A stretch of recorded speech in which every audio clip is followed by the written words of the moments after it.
Our next speaker this afternoon is the Chief Executive Officer of Infleqtion, Matthew Kinsella. Matthew is a seasoned venture capitalist with nearly 2 decades in the investment industry. So he served on the Infleqtion board of directors for 6 years before transitioning to CEO in 2024. He holds BBA from University of Notre Dame, graduating summa cum laude, and is also a board member of the San Francisco General Hospital Foundation and One Goal. It's our distinct pleasure to welcome Matthew Kinsella.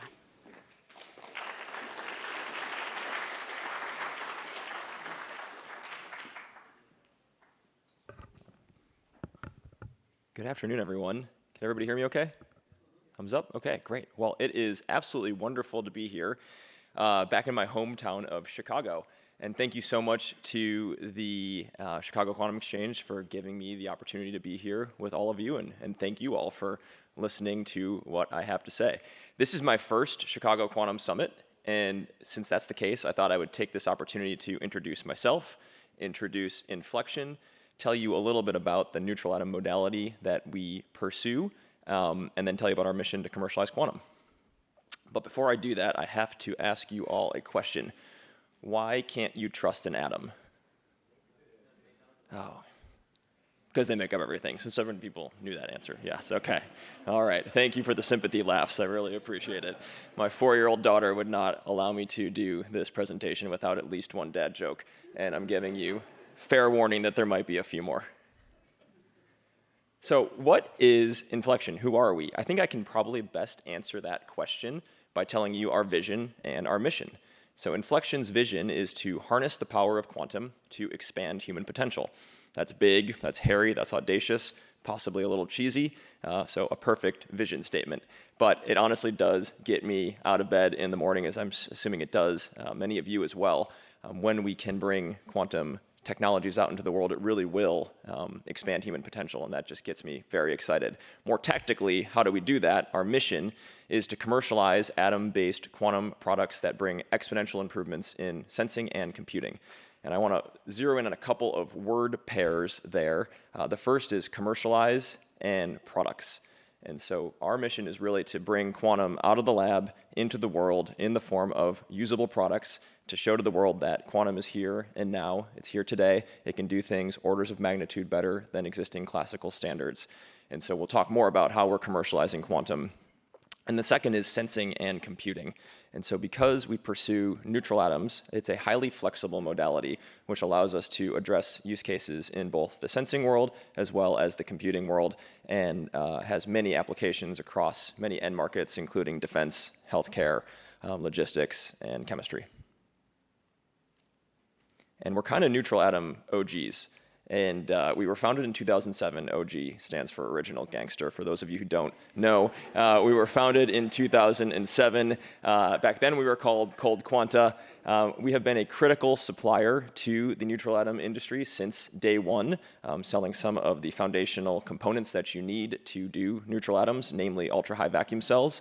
We are leaders in both sensing and computing, and on that commercialization point, we'll do about $25 million in revenue this year, up about 2.5x year on year. And we are squarely a dual-use company, so the US DoD as well as the commercial markets are our end customers. Some of you might be asking yourself, what does a neutral atom OG look like? Well, the answer is here. Dana, the Iceman Anderson, our founder, he's been freezing atoms for the better part of a half a century. Dana has been a fellow at JILA for almost 40 years, a true pioneer in neutral atoms. He collaborated on many of the Nobel Prize winning teams that did some of the foundational work, which allows us to do what we can do today in neutral atoms. What's a little less well known about Dana is, like myself, he was born and raised in Chicago. And in fact, his father, Herbert Anderson, worked with Enrico Fermi on the Manhattan Project right here at the University of Chicago. So he is somewhat physics royalty. Physics is in his blood. And Dana also recently told me, and I'm still getting these terminologies correct, but I believe this is correct. So your PhD advisor you would often refer to as your PhD mother or father, and their PhD advisor would be your PhD grandfather or grandmother. At least that's what Dana tells me. I think that's true. But Dana's PhD great-grandfather is actually J. Robert Oppenheimer. So another really interesting tie to history that Dana has. And me, how did I get here? So after almost a 20-year stint at an investment fund called Maverick Capital, I joined Infleqtion full-time in 2024, April of this year. But I've been with the company for about the last 6 years. So I got my start down the quantum rabbit hole in 2017, which, as all of you know, is a long and winding rabbit hole. And I ultimately ended up being the first investor in Infleqtion, then formerly known as Cold Quanta, and really gave Dana some seed capital to try to commercialize neutral atoms. And so I've been a board member ever since, and then got the opportunity to join full-time as CEO back in April of this year. There were many versions of the world where I was going to be a lifer at Maverick Capital, but this was just too interesting of an opportunity, too exciting of a company. Honestly, I'd never been a part of something so exciting that when the opportunity arose, I dropped everything and jumped right at it. That said, many of you have probably seen this meme, Max Planck before discovering quantum physics and Max Planck after discovering quantum physics. I feel like you can place myself in that picture before going down the quantum rabbit hole and after going down the quantum rabbit hole. So Infleqtion is exoterrestrial, which according to ChatGPT means we have a presence both here on planet Earth and amongst the celestial bodies. So we have offices here in the United States in Boulder, right here in Chicago, in Madison, Wisconsin. We have an office in Oxford, as well as Melbourne, Australia, and we have deployed a quantum computing system in Japan. And excitingly, our technology has been up on the International Space Station since 2018. Our cold atom lab has been up there performing very precise gravity experiments to track things like climate change. But as I mentioned to myself, as well as Dana, Chicago is home, and to our entire quantum software team, who are, I think there are 3 of them here. There's Pranav and Victory, and I saw Caitlin up there as well. Hi, guys. Our quantum team is, our software team is all based here in Chicago, and we are actually the largest private quantum employer in Chicago, as well as the state of Illinois, as well as, I believe, the entire Midwest. And we are planning to continue to increase our presence here in Chicago. And our quantum software team came to us via teaming up with the SuperTech team, which was actually a spin-out of the University of Chicago back in 2022. And the founders, Fred Chung and Pranav, are both part of the Infleqtion team today, as well as the entire SuperTech team. And so while I left Chicago when I was 18 years old, I still consider it home, and I continue to support all of the Chicago sports teams. They're still my favorite teams in the world. The Bears have been breaking my heart basically for 40 years. Maybe that will stop this year. We'll see if Caleb Williams can turn things around. The Cubs have been doing mostly the same thing, minus 2016, which was just a wonderful year. And the Bulls, growing up in Chicago in the 90s, well, there was no better place to be on planet Earth if you were an NBA fan than Chicago. I still love Portillo's. I have Portillo's beef freeze-dried and sent to my dad for his birthday. He left Chicago and moved to Florida a few years ago, which is sort of the migration pattern of many Chicagoans.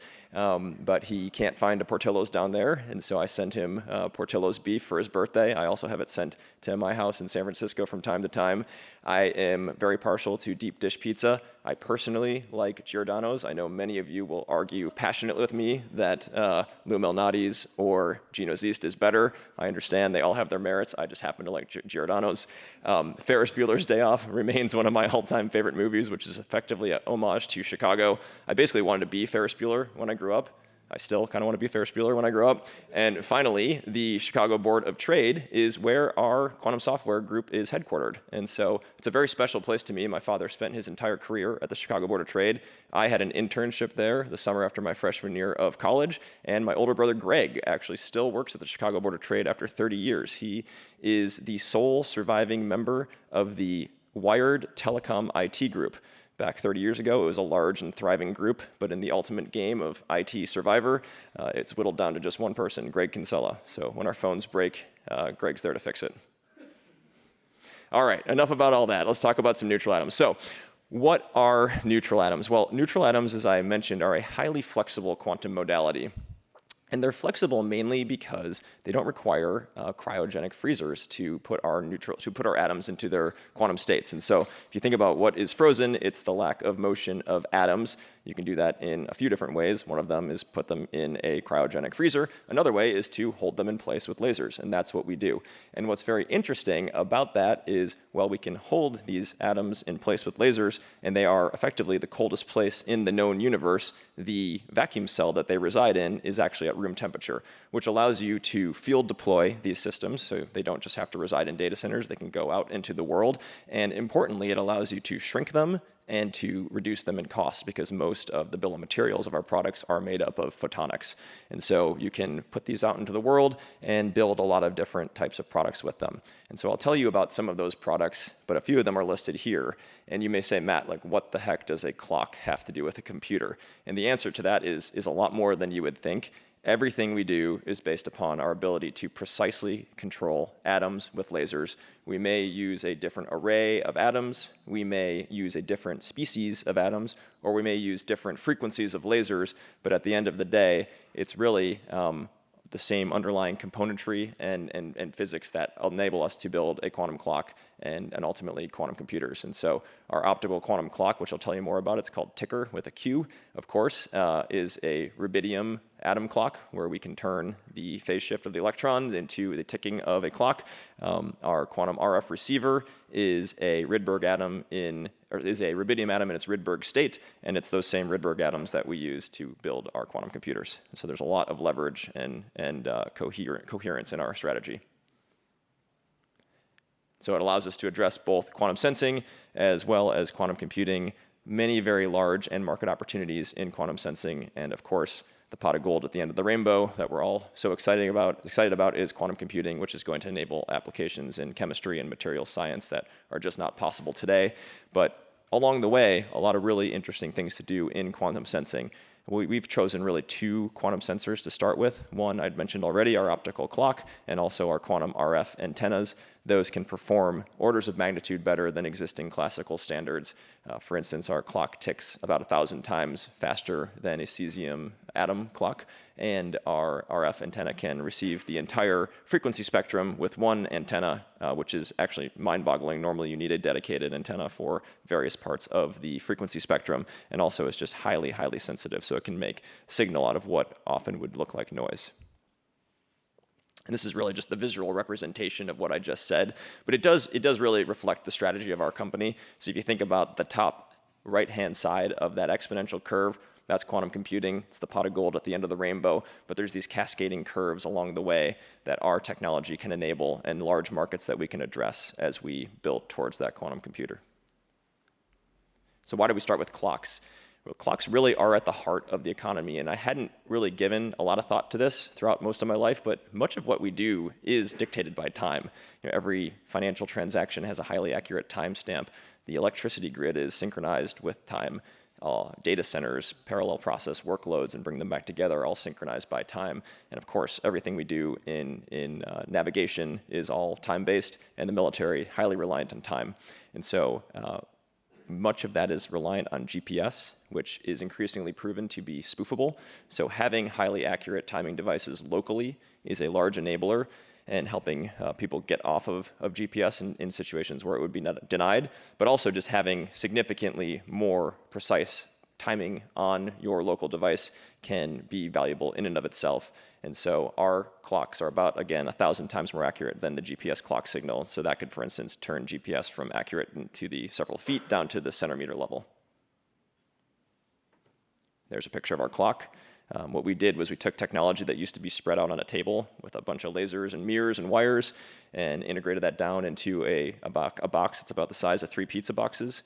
But what's really neat, what I mentioned before, is because most of what's inside, if you were to open that pizza box, it's a bunch of lasers and wires kind of all stuck in there, that can all be integrated down to chip scale. And so there's nothing stopping us from bringing this down to the size of a small chip.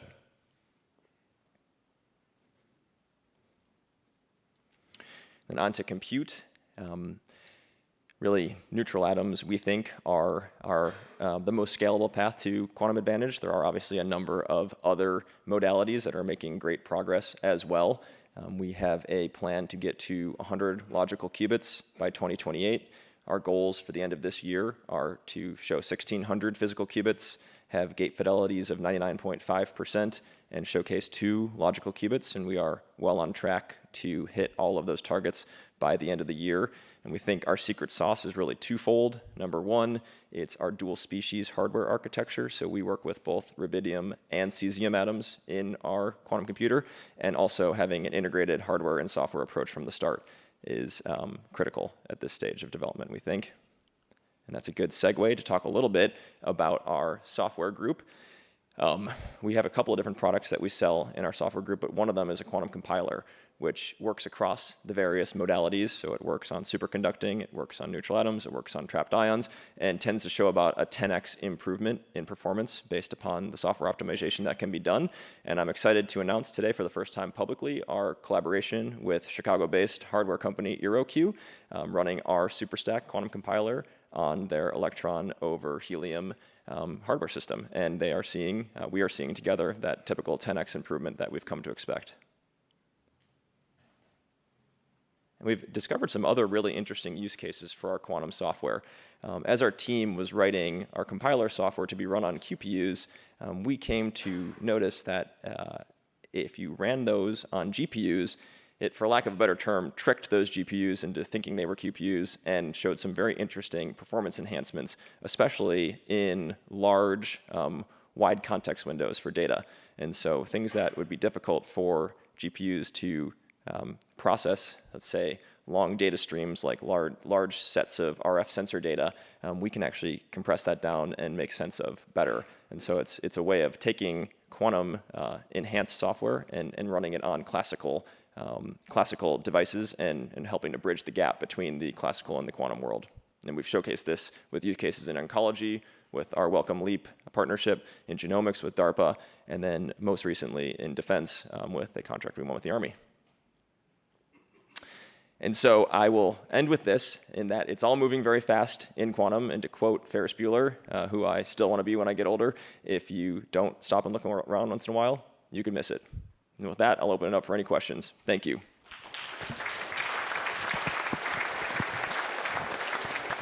Thank you.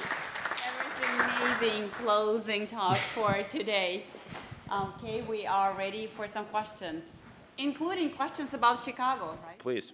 I may recruit some of my colleagues to come help me answer questions, just to give everyone the heads up.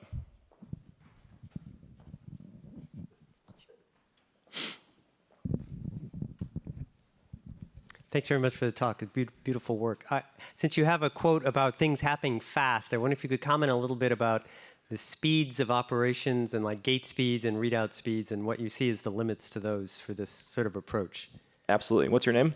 Oh, sorry, Paul Kwiat from University of Illinois. Absolutely, Paul. I should probably pull Pranav up here to help me answer this question. I could give you an answer, but Kevin, Pranav is here and just jumped over a chair. We'll give him a chance. Sure. And Paul, nice to see you. We actually just spoke with one of your students, Momi, right before this. But gate speed has been one of the challenges for neutral atoms. One of the things that we see being an accelerant is cavity-based approaches to do faster measurements. We think we can get to close to the superconducting cycle times of nanoseconds, milliseconds, microseconds. And in fact, one of the records for fastest 2-qubit gates has been set by Professor Omori in Japan. This is on the front cover of Nature recently. That is our customer with whom we're building a neutral atom computer in Japan. The other factor to think about is there's this amazing ability on neutral atoms to do long-range entanglement with motion that is very appealing. You get to do all sorts of interesting QLDPC codes, but it also has this cost of slow gate speeds. What we think can be the right approach is this hybrid where we sometimes use atom motion to do gates that are long distance, but we prefer whenever possible to do this dual species architecture that Matt mentioned. So in short, we see today a very straightforward path to, let's say, hundreds of microsecond cycle times for quantum error correction, and exciting research that could take us to the microsecond scale itself. Hi, I wanted to ask or drill down a little bit about the revenue number. So this idea of 25 million in revenue, because I think it's helpful for the entire audience to think about what does revenue mean in quantum. You're one of the largest US quantum companies that's been around the longest. You have a long track record of working on government contracts. And just to better understand, I mean, again, there are lots of people here trying to do startup companies, and that kind of number, 25 million, looks really huge. Could you comment on what's underneath that? Drill down a little bit? Yeah, absolutely. Happy to. And is that Noel? Yeah, great to see you. Hi. So our history, as I think many quantum companies' history, goes back to DARPA and SBIR contracts with DARPA. And that was how we got our start. And for a while, that was the main source of revenue for the company. And I think it really is a good way to start a deeply technical company. And so I'm glad that was our history.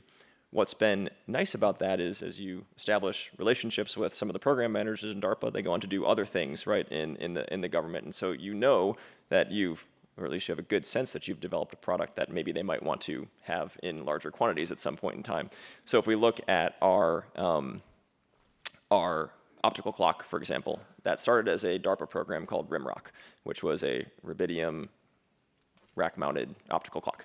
And so that's how we started to build it.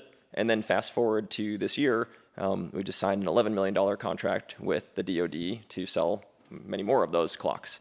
And then we signed a $2 million contract with Space Force to get those clocks ready to go into space. Those are not largely included in that $25 million revenue number, as those were booked this year, so we'll recognize those as revenue over the course of the next several years. In fact, probably more like 1 year for one of the contracts and then 2 years for the other. And so I say that to give some context that a good chunk of the business is still research type revenue with the government, but increasingly that percentage is shifting to commercial revenue, in which I would argue you're selling more than one of something, right? It's not here's a order, go build us this one thing, take a good shot at it. It's we have a product to sell multiples of, and you can buy them. And so our components business has always fallen under that bucket, where we were selling ultra-high vacuum cells to research institutes, et cetera.